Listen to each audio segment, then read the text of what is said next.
एक छुट्टी से इतनी परेशानी है। संसद में हिंदू नववर्ष पर छुट्टी पर दर्द सोचिए किन लोगों को हो रहा है। मतलब कौन लोग हैं जो कह रहे हैं कि भाई ऐसा तो 75 साल में कभी नहीं हुआ।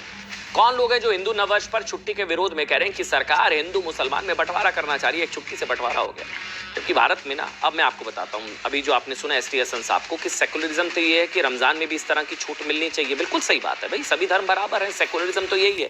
तो हमारी नजर में तो ये सबसे सेकुलर फैसला है जो हिंदू नववर्ष पर छुट्टी कर दी गई, क्योंकि रमजान पर तो पहले से ही कई तरह की छूट दी जाती है।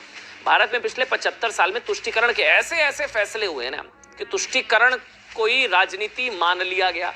इसी राजनीति की वजह से ना, अब सुनिए जो आप बताने जा रहा हूं। पिछले हफ्ते बिहार में नीतीश कुमार की सरकार ने रमजान को देखते हुए मुस्लिम कर्मचारियों के लिए ऑफिस टाइमिंग बदल दिए। समझ रहे हैं हम? और ऐसा इसलिए किया गया जिससे उन्हें रोजा खोलने में परेशानी ना हो। बिल्कुल होना चाहिए, कोई प्रॉब्लम नहीं है भाई।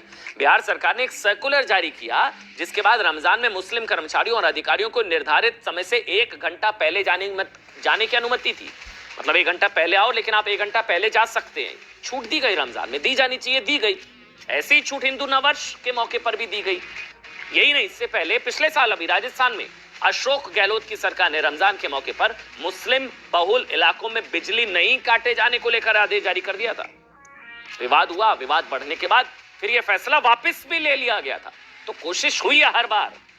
रमजान के मौके पर इस तरह की छूट दी गई है, हिंदू नववर्ष पर पहली बार दी गई है इस तरह से। तो ये तो ज्यादा सेकुलर है कि हिंदुओं का भी ध्यान रखा जा रहा है। अभी इसके अलावा पिछले साल दिल्ली सरकार ने भी एक सर्कुलर जारी किया था जिसमें कहा गया था कि रमजान के मौके पर दिल्ली जल बोर्ड में काम करने वाले मुस्लिम कर्मचारी एक दिन में 2 घंटे की शॉर्ट लीव ले सकते हैं।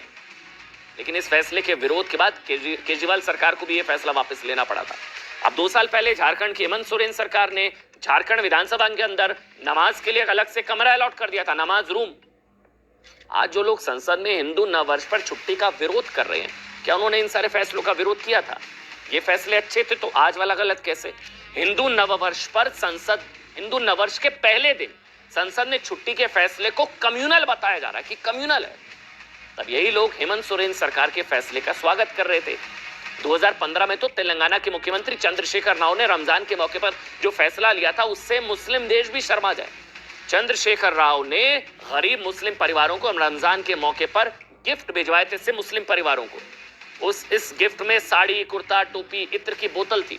अब सेकुलरिज्म के इस अभियान पर खर्च हुए थे 10 करोड़ रुपए। तब किसी ने आपत्ति की थी? नहीं, दिया जाना चाहिए भाई। भारत में ऐसे एक नहीं कई फैसलों, मतलब सैकड़ों उदाहरण है जब 75 साल तक अल्पसंख्यकों का तुष्टीकरण किया गया। यहां तक कि तुष्टीकरण के लिए सुप्रीम कोर्ट का फैसला तक पलट दिया गया था, याद है ना आपको? शाबानो। तुष्टीकरण के लिए देश का सबसे बड़ा धार्मिक विवाद राम मंदिर केस को 75 साल तक सुलझने नहीं दिया गया।